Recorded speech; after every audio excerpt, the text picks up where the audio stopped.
제가 D램에다가 플래시 메모리를 같이 결합한 제품, 단가 문제로 인해서 작은 구조로 티끌만큼 달아갖고 사용한다 그랬죠. 그리고 시발성을 보강한다고 HBM도 마찬가지고요. 모든 메모리 반도체는 이와 같이 할 수 있습니다. 근데 여기다가 D램하고 플래시 이렇게 SSD하고 같이 결합한 제품이 나올 수도 있어요. D램을 작은 구조로 몇십 개 자료로 소자료 대중소의 개념으로 가져가서 이렇게 놓고 거기다가 이렇게 SSD도 플래시 메모리지 않습니까? 아마 그 제품과 같이 결합한 이런 형태의 새로운 형태 플래시 메모리도 나올 수 있습니다. 그래가지고 이거를 속도를 좀 빨리 할 수 있는 거죠. 이렇게 그 다음에 SRAM을 또 SRAM에다가 어떤 플래시 메모리를 탑재한 이런 개념과 SRAM에다 플로팅 게이트의 개념을 줘가지고 이렇게 어떤 저장을 어느 정도 가능하도록, 그래서 부팅 프로그램 같은 거 거기다 넣어놓는다든지 이런 것들 가능합니다. 아니면 CPU에다가 플래시 메모리 좀 탑재해서 부팅 프로그램을 티끌망을 탑재해서 부팅 프로그램을 거기다 넣어가지고 여기서 컴퓨터의 가장 기초 화면만을 띄워놓는 그런 방식을 통해 부팅 속도를 빠르게 한다 그랬죠. 이런 제품도 나올 수 있습니다. 이때 D램과 플래시 메모리 결합도 있을 수 있다. 여기서 D램과 플래시 메모리의 결합도 있을 수가 있다라는 것을 말씀을 드립니다. 예전에 내가 계속 얘기를 했는데 이렇게 되면 속도가 빨라질 거라는 거죠. 현재 있는 플래시 메모리도 대중소의 개념으로 들어가서 소자료를 많이 늘어뜨려서 일꾼을 많이 만들어서 이렇게 정보를 분산해서 처리하고 거기다 기록을 하면 빨라질 게라는, 정보는 이제 동영상 정보다 그러면 100개를 쪼개서 100개 통신들을 타고 100개 저장 창고 가서 읽고 쓰기 하고 나중에 다시 재조립을 위해서 1년 번호가 들어간다는 거죠. 이렇게 정보를 잘게 쪼개서 처리하는 이런 방식을 전체적으로 제 컴퓨터의 기본 개념으로 갖고 있다라는 것을 말씀을 드립니다. 이게 사람의 두뇌가 특정 한 군데만 저장하지 않고 주요 저장 장소는 있지만 파편식으로 저장한다는 것을 의학을 좀 공부하면서 알게 됐는데, 이 방식을 도입을 한 거예요. 그래서 D램이라든지 아니면 현재 있는 D램도 소프트웨어적으로 분할하고 하드웨어적으로 분할하고 해가지고 겉으로 원칩이다 됐을 때 겉으로는 하나의 제품이지만 안에는 D램이 대중소로 들어가서 그 역할별로 대중소가 있는 거죠. 소자료를 많이 배치해 가지고 수십 개가 하나가 되는 이런 제품도 나올 수도 있어요. 또 그런 제품을 이렇게 여러 개를 늘어뜨릴 그런 제품을 10개짜리를 묶어 가지고 이렇게 쭉 나열해서 그것도 정보를 나눠 처리하는 이런 기술도 있을 수 있습니다. 그 제품 안에서도 잘게 정보를 쪼개서 나눠서 처리하고 취합 합산합니다. 이때 이제 1년 번호가 들어가고 짐 켈레의 AI 칩에서 이 기술을 쓰셨다고 제가 말씀을 드렸죠. 엔비디아에서도 쓸 것 같기도 한데 제 기술이 의외로 많이 나와요.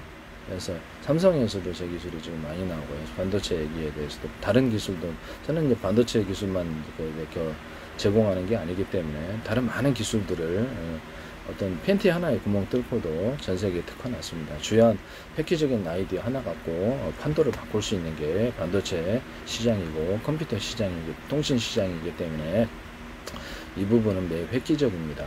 그래서 이런 부분들을 말씀을 드리고요. 이런 제품이 나올 수 있다. 그 다음에 이제 HDD도 현재 미니 구조로 이렇게 이런 것을 입만하잖아요. HDD가. 그러면 이거를 미니 구조로 이렇게 20개짜리 못 만드냐라는, 그것을 하나의 제품으로 만들 수도 있다라는 거예요.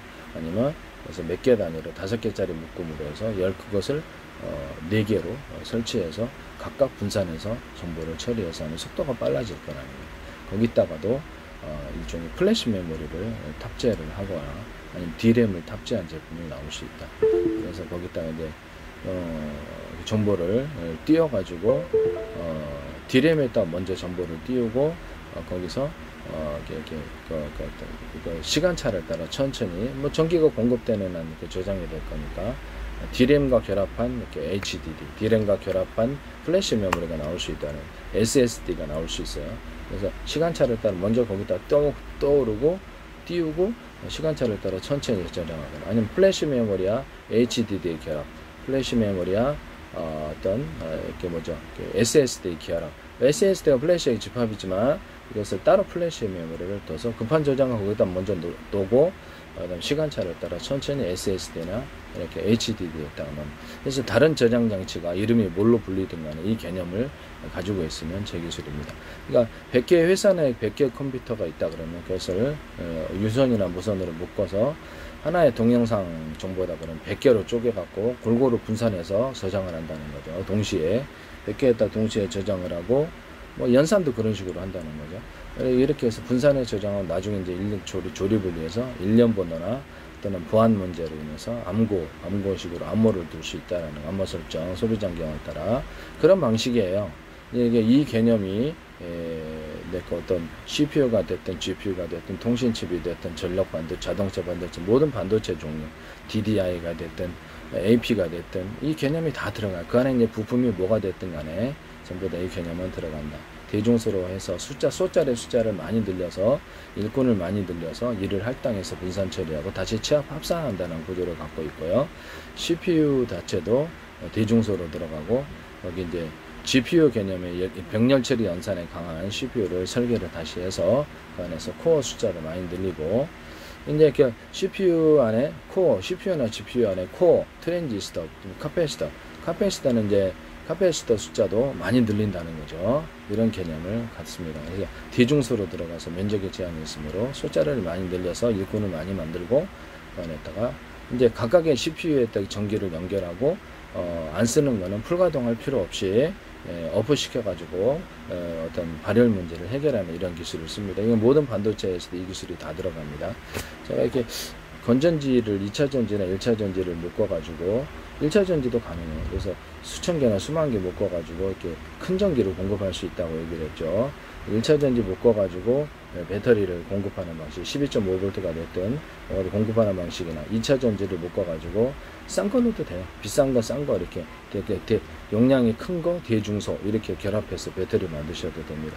각각의 전선을 연결해서 안에서 언오프 구조를 가지고 항상 풀가동 상태에 있을 필요 없죠. 50개 쓰든 100개 쓰든 이제 5개 쓰든 그래서 그만큼의 필요한 전기만큼을 갖다 쓰는 나머지는 휴식 상태에 있는 거죠. 그래서 그런 발열 상태가 있지 않은 이런 개념이 반도체 안에도 들어간다. 이게 반도체 1차 전지가 됐든 2차 전지가 됐든 이 안에도 미니셀이 20개가 있다. 그러면 거기도 전선을 각각 연결해서 언오프 구조를 가져서 몇 개의 미니셀에서 갖다 쓸지를 결정한 이것이 CPU나 GPU 모든 반도체에도 이런 개념이 들어가서 발열을 통제하는 기술 항상 풀가동할 필요가 없다라는 이런 기술로 들어간다는 것을 말씀을 드립니다. GPU도 그러니까 이 안에 이제 뭐 그것이 코어가 됐든 ALU가 됐든 레지스터가 됐든 뭐 이런 식으로 이렇게 그다음 레치 개념에 이런 것들도 전부 다 대중소로 들어가고요.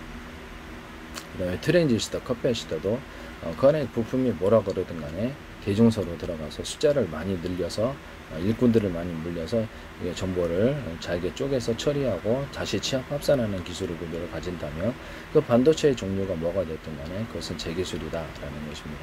이해가 가시죠? 신호를 빨리 처리하는 기술에 해당합니다. 남의 기술을 도둑질해서 상업화시키지 맙시다. 마더보드가 컴퓨터 안에 컴퓨터가 30개도 있을 수 있다. 마더보드, 그래픽보드가 30개씩 또 각각 있을 수 있다. 이해가 가시죠? HDD도 30개씩 있을 수 있다. 또 이렇게 SSD 이런 개념의 컴퓨터도 나올 수 있다라는 거죠. 그러면 스마트폰에도 가능할까요? 네, 스마트폰에도 동일한 방식이 가능하고요. 앞으로 모든 제품에 있어서 기판이 여럿인 제품도 나올 수 있어요.